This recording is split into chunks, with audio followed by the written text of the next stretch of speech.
John. Beautiful playing. Yeah, you too. You too. Yeah. Thanks. We were just talking about all the different lines, and you had so many great and interesting ideas on that. That was so cool. I was just like, we gotta play this on the YouTube video too. Yeah. So beautiful tune. It's wealth of ideas, and one thing I think a lot of viewers, and let me know if I'm correct about this, one viewers really appreciate is chords and chord voicings and expanding, all those different things and the fun you can have with just like learning. Well, yeah, it's the vocabulary. So it's and this tune is "Stairway to the Stars." I don't know if we said that. Stars. I don't think we did. I don't think we did. So, but God, what a pretty song. Wonderful song. And the reason picked this tune today was that John Scofield is out with a new album, and this is one of the tunes on the album. The album is called Uncle John's Cabin. Uncle John's Band. Uncle John's Band. Which is a Grateful Dead tune. A Grateful Dead tune. And so I was just watching a video of that this morning, his kind of promo video talking about the backstory behind and everything. He was saying how much he loves that tune, and but it's mixed with so many different pieces. I think standards. It's got Tambourine Man. Yeah. So I just started listening to it. I've only listened to about 3 tracks or 4 tracks on it, but we listened to this earlier, his version on this, and it was just incredible. So. Yeah, his note choice and timing. I mean, that's Scofield's thing. Yeah. His tone is just beautiful always. Yeah. But yeah, his note choice and his timing, and I've noticed amongst really, really amazing guitarists, they can wait a long time between notes. Yeah. Yeah. Bill Frisell is great at that. He is a great example of that. I mean, the level of patience and I mean, he can kind of float and just I think sometimes he uses the delay to kind of aid with all of that. Yeah, I don't know, just lets it carry on. And, Dominic Miller, the guitar player, is he English or French? Anyway, he's a tremendous player. Plays with Sting. He's been Sting's guitar player for years, but his solo stuff is beautiful. That same thing. He can, and oddly, from the Rolling Stones, I've completely lost his name. Guitarist for the Rolling Stones. Oh, Keith Richards? Keith Richards. If you watch him play, he'll go for a downstroke, and you think he's never going to make it. It is never getting there in time because he waits so long. Yeah. But it works. But yeah, sometimes you're like, he's kind of loaded up here. He's waiting. And But yeah, that is a thing I keep noticing with the very best. Yeah. They can sort of hit a note, have a sip of coffee, hit a note, and it's just, yeah, so much weight to it, and I mean, like it's present. It's there and substantial, and it's tempting to want to like kind of fill up space, especially on a ballad. Yeah. So before we go on with too many things, before we mention, please leave a comment and let us know what you're working on, and that'll help us to determine what we might want to talk about and all that. Tell us your struggles and your successes, and whether you're out there playing gigs, and let us know what your experiences are. Yeah. We'd love to hear from you. Absolutely. And if there's something, you got a question, need something answered, curious about something, wondering how you get from one step to the next. Please write us, ask, hit the bell down there. I'm getting better at pointing here. Subscribe, like, hit the bell, all the stuff. You know how this works. And we want to hear from you. Yeah, absolutely. So let's see. We've got John Scofield's Uncle John's Band's pretty cool. Yeah. And we've got an artist that you mentioned. We did a little listening to her. Hiromi. Yeah. She just goes by Hiromi, Japanese piano player, keyboardist. She is spectacular. Yeah. I have loved everything I've heard of hers because it's fun. Yeah. If you watch the live video, she just gets this big grin on her face. She cannot stop smiling. Nice. If I could play like that, I wouldn't stop smiling. It is. Yeah. And her usual trio is has Anthony Jackson playing bass, which makes everything fine. Yeah.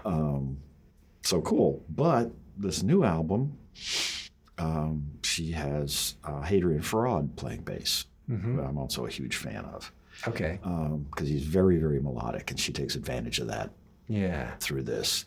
Because there are times where he's just kind of playing a bass part, and there's times where they're doubling melodies and doing harmonies, and he's playing the melody. And it is just, the album's called Sonic Wonderland. Pull it up on your streaming service, buy the CD. You could probably get vinyl. Buy vinyl. Vinyl is cool. Yeah. And you get the big picture. Yeah. You Actually, can. Some of the artwork I was noticing is really cool. Yeah. The artwork on it is pretty amazing. I love vinyl because you can read the liner notes. Yeah. But definitely check this album out. It is really, really something else. Yeah. Very cool. So on this tune, not that we're going to get super in depth with it, but we were mentioning before, what are some things that folks might want to do on bass or guitar to just kind of get this together. Let's say if I know some folks are going to be maybe advanced but kind of aiming at maybe the beginner and intermediate. We talked about kind of know your chord voicings, develop a library of chords, and then bass playing. Yeah, same thing. We might not play the same chord shape, although I'm perfectly happy to. Yeah, that's cool. I love that. But as bass players, we have to know what's in the chord.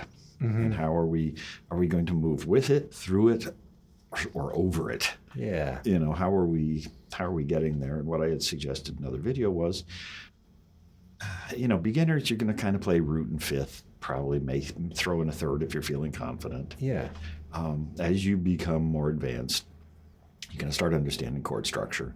And what I said previously is I used to take a tune like this and I would write out the notes for each chord. Okay. Above. When I was like elementary and middle school. That's how I figured out this stuff, because then you start to see, and what I said before was, so you've got a root note, you've got the structure, you've got the notes in the chord, and then you got the melody. So all of a sudden you can see three things you can play with. Yeah. And for a bass player, it's like, cool, am I supporting the melody here? Am I supporting a soloist here? Am I taking a bit of the melody myself? Yeah. But it lets you see that, and then you sort of pick. I always remember what Pat Metheny said. He just has this stream of music flying over his head. Yeah, I remember you mentioned that. And he can just reach up and grab it. Nice. That's kind of this on paper. You get these three streams of music. Yeah. And you can play with it. Yeah. This is where it gets fun. Yeah. Exactly. So some things that we were talking about too that I'd like to share, aside from the tune and everything, is gear, drum machines, and apps and stuff like that. Yeah. As a non-drummer or aspiring drummer, however I want to look at it in a given day, I use some VSTs and program in drums and stuff, and I have a whole process on that. But you had mentioned too that you've got some things that you use. I do. I've started playing with stuff that's in Logic on iPad, which is way cool, but I just have not dedicated the time to it because I'm playing this thing all the time. Yeah. But I do love, there's an iOS app called Drum Jam. Really good. It's all sampled instruments. And it's a lot of world percussion, which I look for. Yeah, that's cool. Then there was another developer as an app called Soft Drum. Okay. So it's basically kind of more brushes and stick bundles kind of things. Nice. that one's incredibly good. Okay. You know, where you can just tell it, okay, I want a bossa nova, this speed, these kind of brushes. Yeah. And maybe in 5. Yeah. That's very cool. Get this incredibly realistic sounding thing. Yeah. It won't fool everybody. That's not the idea. But it will give you something to work with. Something to work with. Yeah. I mean, obviously the best thing is just to have a drummer, you know, on hand with you. But whether for practicing or creating backing tracks and stuff like that, it's handy to use a drum machine. Oh yeah. And you know, if you're doing something that's really technical and you know, like something that's in a odd meter, you're going to have a reliable source, whereas humans are somewhat less reliable. Slightly less reliable, and they want to eat and things like that. Okay. And so no, it is for sketching out tunes. Yeah, it's great. And a lot of most of the time when somebody sends me a recording to you know do tracks for, there is a drum machine track. Yeah, there's at least a click, but often there's a drum machine track because that will inform the style. Yeah, because they can say bossa nova. Really, what kind of bossa nova are we talking about here? So if they give me something that's roughly what they have in mind, then we're good. Yeah, then you're good to go. Yeah. And there's some pretty cool things that you can do to loosen up some of the MIDI things. We've talked a little bit about that. Max for Live, there are some folks who are writing humanizer sort of things that you can throw in to kind of loosen it up a little bit. Pretty amazing. Very amazing. And then that soft drum, the guy who writes that has a bunch of different drum apps. He basically, you can adjust what he calls swing. Yeah. So it's kind of where it is. But then there's sort of, he calls it the jam feel, where it really does loosen things up. And it's so natural sounding. It's kind of disturbing. Yeah. You know? Yeah. And I think we're at a time where sometimes you want humans and you know, sort of the machines, if you need, you know, like I find that I need that for the things that I'm trying to do, is you know, program the drums in, but you want it to have that human feel, or you want it, you know. Yeah, it has to, or it just comes off sounding awful. Yeah. You know? Yeah, it really does. That's exactly it. It becomes rigid and it sounds very controlled. And I always joke and say stuff like that borders on Russian circus music. You know, because it's, no offense, Russians or circuses, but you hear that. Yeah. And nothing moves. Yeah. You know, instead we're on here. Yeah. A little lilt to the eighth note, or a little, you know. Little groove to it. Instead of just that straight click that we all heard, you know, from the Korg drum machines in the 70s. Yeah. You know, where you picked a style and a speed and hang on. It's, so, really useful, but in the end, I'd rather have a drummer. Yeah, absolutely. I'll mention that I went into the Music Go Round last week, and they have some old school drum machines. I don't know if you've seen those. I saw those. They have like an old Korg in there, and I think an old Roland. Yeah. And just as an aside, you need to find an old Saturday Night Live with Bill Murray doing his lounge singer act. Okay. And he's on it. I think they're in a ski lodge, and Paul Schaefer is playing piano because he was the piano player for the show. And they give the drum machine a solo.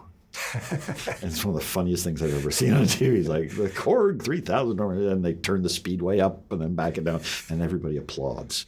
That's hilarious. I need to find that. I'd love that. But give me a good drummer anytime. And, you know, for bass players, drummers are your best friend. Yeah, really. Really. You know, bring them snacks, talk nicely to them. They make your life easy. Yeah, I think exchanging tracks and stuff is something that I aspire to do down the road, which is, you know, just you know, talk to somebody and say, hey, can you record this, you know, for whatever amount of agreed money and you know, stuff like that. So I love doing that work. Yeah, it's, you know, I don't have to put on pants or anything. Yeah, so it's just really nice. But there's an album that a drummer buddy of mine, Nick, and I have been working with a singer. She's in Pittsburgh. Nick is near DC. I'm near Baltimore. Yeah. She just sends it out. We do a couple of runs, send it back. Yeah. The album comes out next month. Nice. What's the name of that? It's called Extates. Okay. That's Laura Chu Wines. Okay. And I'll be spamming people. Yeah. With awesome. it when it becomes available. Let me know because I want to hear that. Yeah, she's a interesting songwriter. Okay. Very narrative songwriter. Yeah. It's not just boy meets girl, boy loses girl kind of thing. Yeah. But very, very interesting songs. Unique vocal style. Yeah. It's a lot of fun. Nice. Sounds awesome. So you gig with that group, right? We were talking a little bit about what's in the bag, right? Yeah.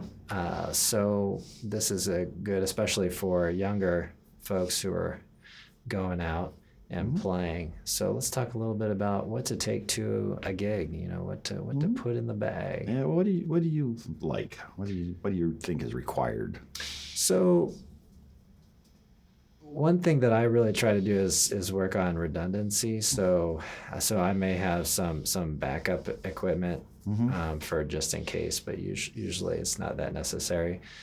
But sometimes I'm a little bit worried about that.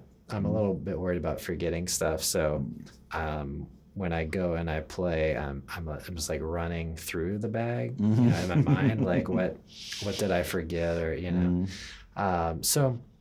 But I need a certain length of power cable, so I try to have something that's at least 15 feet. Yeah. And maybe an on-off switch. But usually there are other folks that come with kind of the same stuff like that. But you don't want to like try to like rely on other people or ask other people for stuff. So because that'll be the day they forgot theirs. Yeah.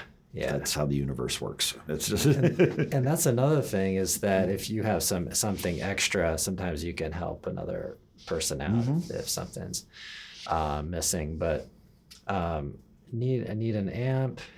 I need the guitar, extra set of strings always. And sometimes I just do a backup guitar so they don't have to change a string on the spot. Yeah. Just pull another guitar. But I almost never break a string. So there's that. But you know, just the tuner. You got to have a tuner that tunes without needing in the room sound. Yeah, so tune silently. Yeah, to be able to tune silently. I think that's important for others, and then also for yourself. If people are warming up horns or something, it's going to be hard to tune on a traditional tuner. Yeah, so. and it's just more professional. Yeah. Yeah, nobody wants to hear you going ding, ding, ding, ding, ding. Nobody wants that. Yeah. You know, and especially if things are running tight on the schedule, like they almost always are. Yeah. Things change. It's like, oh, I've got 10 seconds to tune. Yeah. Yeah. Yeah, it's like I use Peterson Strobo Stomp. Okay. Yeah. Like my standard board that goes with me everywhere. It's a little board. It's a volume pedal, a radial bass bone, preamp and DI, and a Peterson tuner. And they are wired together. Yeah. So I can pull it out, plug it in. I'm good. Good. Yeah. I generally use a clip-on tuner. Works pretty well. It's actually Peterson as well. We've discussed that before. There's all the tuners in the world, and then there's Peterson. Yeah. So I definitely, prefer that one. I never feel like I have an issue with that. Picks. So I almost always use a pick. Maybe not every tune, right? But I may need like a backup pick, and in case like. I think I've dropped a pick like once. Yeah. And so it's very, very rare, but it did happen once, and right. I was kicking myself about it.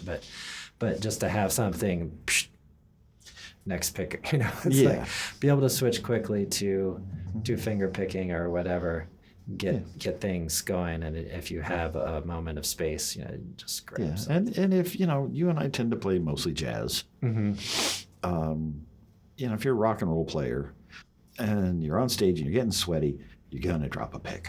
Yeah. It's going to squirt out of your fingers. Yeah. And for the audience. Yeah. Yeah. Just that's why you see guys will like take double-sided tape and stick a bunch of picks down the side. Yeah. It's very 70s rock and roll, but there's a reason for that. Yeah. And it's right there, and you can just grab it and go. Just grab it. Yeah.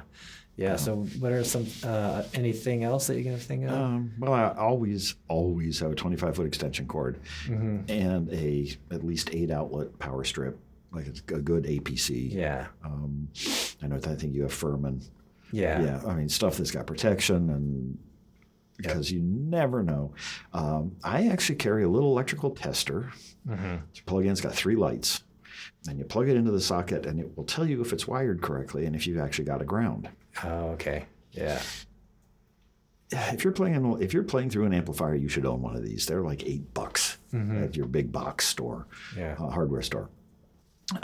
Because I have gone in and plugged into places and seen no ground, and it's wired backwards. And I will find whoever's in charge and go, no, I'm not sacrificing my gear to your shoddy electric. Yeah. And it's a safety thing. Yeah. If there's no ground, you got problems. Oh, yeah. Yeah. And you find that like in old buildings and stuff, but the well-maintained places, yeah, it'll work. But definitely get one of these little yellow things. Got 3 lights. Yeah. It can actually save your life. Yeah. Yeah.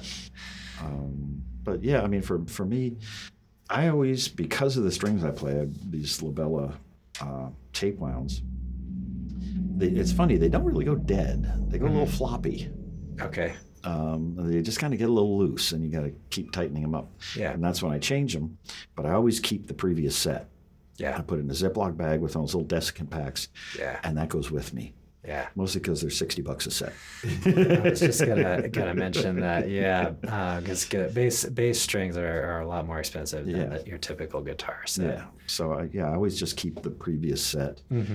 So in case should something happen, it's never happened, but in case it does, I'm set. And if I'm going more than half an hour away from the house, I've got a couple of tools, wrench, hex wrenches that fit your guitar, fit your truss rod, fit your bridges, all your bridge screws. Like this one has 2 different sizes, but this size fits. This at the end down here fits this one up here for the truss rod. Learn how to adjust your truss rods, guys. Yeah, absolutely. And if you don't know how, go find your local tech. Say, look, I'll give you $50 if you show me how to do this. And they'll show you. Yeah. They might just show you for free, but money never hurts. Yeah. Because you can be playing a gig and be in a weird climate situation. And I've had things where I've gotten on a gig and all of a sudden I'm noticing my neck just started to move a little bit. And actually that gig was like a greenhouse. Oh. And the humidity was so high it's gonna move, that the neck started to straighten too much because it was swelling. And I was like, I've never, places that are really cold, you'll see this sort of thing. So have the wrenches that fit, learn how to do this. It's nothing scary. Yeah. Small movements. Definitely don't overdo it. But. Yeah. I mean, I tell people 1/8 of a turn. Yeah. And just do it in 8ths. And you're good. I've done a couple thousand of them. Yeah. And I still rarely go more than 1/4 of a turn unless it's something pretty drastic. The electrical stuff, the wrenches, guitar players, bass players, if you play with a pick and you're playing rock and roll, you're going to get sweaty. I have a bag of them. Yeah. Buy them in bulk. Yeah. Maybe a change of clothes. Yep. It's like I've got a gig on Wednesday that's 2 hours away. I will not be wearing my suit to drive there. Right. I'll wear, nice pants and a T-shirt. Yeah. To get there, load in, get everything set up, then go change. And then probably change shirts after, put the shirt I drove up. It's things like that. Have a towel. Douglas Adams was right. You should always have your towel. Yeah. So I always have 2. Yeah. Actually, one of my towels does have 42 on it. Find the book. What else? Yeah, that's kind of it. There was a long time in the 80s where I was bringing spare sets of strings for guitar players. Okay. because. Yeah. But I usually have string changing tools, like a wrench with side cutters, so I can change strings real quick. Be able to fix yourself in place. Do not rely on the local music store having what you need or even being open. Yeah, if you use pedals, have extra batteries. Yeah, maybe a spare power supply, not a big fancy brick, but like a single 9-volt. Yeah. So if you had to, you could come down to one pedal. Yeah, and you have to realize too that and there are all sorts of different gigs, but you have an organizer who may be completely overwhelmed by everything, and you don't want to become a problem for that person because they're worried about music, they're worried about lighting, they're worried about the catering. Yeah, and so you don't want to become their problem, because then that's going to reflect badly on the band and whoever got the band connected with that event. My anything like that, my goal is to be the most helpful person possible. I just want to go up to if I'm the leader of the band, I'm going to go up to whoever the organizer is and say, all right, is there anything special you need? Okay, we got it. What time you want us to start? Yeah. And leave them alone. Yeah, I'll just, where do you want us? Where's the closest outlet to that place? And anything helpful, Yeah, then they will love you and they will call you again. Yeah. This is sort of the point. Yeah. And there's oftentimes less space than you want. Always. Yeah. So so you might be prepared to, have a strap, be prepared to stand if you need to, or be prepared to sit if you need a footrest, and bring a footrest. Yeah. Stuff like that. You should be able to walk into the room and set up what you have with you and perform without any outside help. Yeah, absolutely. I always get, my rules, I get to a gig at least an hour in advance. If it's a more complex thing, it might be 2 hours. Yeah. Because I don't like being surprised. Yeah, and you're driving. Anything could happen. So you really got to be prepared, because you're going to be stressed. Yeah. If there's a traffic jam, and a lot of times it's just unfamiliar place. I mean, maybe you're going to get lost, or maybe there's construction you didn't know about. Yeah, give yourself enough time so that when you get there, you're still early. And early is not 5 minutes before downbeat. Early is an hour before. Yeah. Yeah, I know a lot of leaders that will fire you if you don't show up at least an hour in advance. Yeah, and I don't know if it's a drummer thing, but it seems like the drummers are always the last one, but the ones that you need there first. Yeah. Yeah, it's funny that I do work with some drummers, and it's always a joke to see which one of us can get there first, because I like being the first person there. Yeah. Because it lets me lay out power. Yeah. For the whole band, even if it's not my gig, because I've got the big extension cord and the big power strip, and they'll say, "Oh, there's power nearby." It's in the next building. Yeah. I have had that happen, where it's literally 100 feet away. Yeah. And I was like, not on the property, somewhere in the it's a mess. Be early. Be a Boy Scout. Be prepared. And be helpful to the organizer, because they will love you. They will hire you back. Yeah. You will make even more money because you get to raise your rate, because they'll look at the client and go, "Well, look, we got these guys that are fantastic and they're reliable and they do a great show." Yeah. And it's just because you were nice to them. Yeah. And then, maybe also just thinking about this, unload, park your car, don't park where the guests would be parking, or, just little considerate things like that, put your four-way flashers on, maybe unload, go take care of your car. Don't park in the most convenient spot necessarily, unless it's maybe parallel parking. That might be the exception. Yeah, a lot of times they will have places they want you to park. Yeah. If it's any kind of event, there'll be a place where they want you to load in, and a place where they want you to park. Yeah. So the trick is, park, go in, find the organizer, say, right, where do we load in? Yeah. Is there band parking? Yeah, and read the email. Don't be that person who's has all the plans laid out by someone who sent you the email, and then you're going to the event and you're stressed and like don't know what you're doing. You're asking everybody. Yeah. But you actually technically already should know. Yeah, good organizer, good booker will send you that email. Yeah. Usually the night before with all the final details. Yeah. Read it, memorize it, know it. Yeah. I print it usually. Just to kind of go over it again. So. Yeah, it's there's a lot to think about. Yeah. And it's like I know November I'm heading to Pittsburgh for a week. I'm packing everything. Yeah.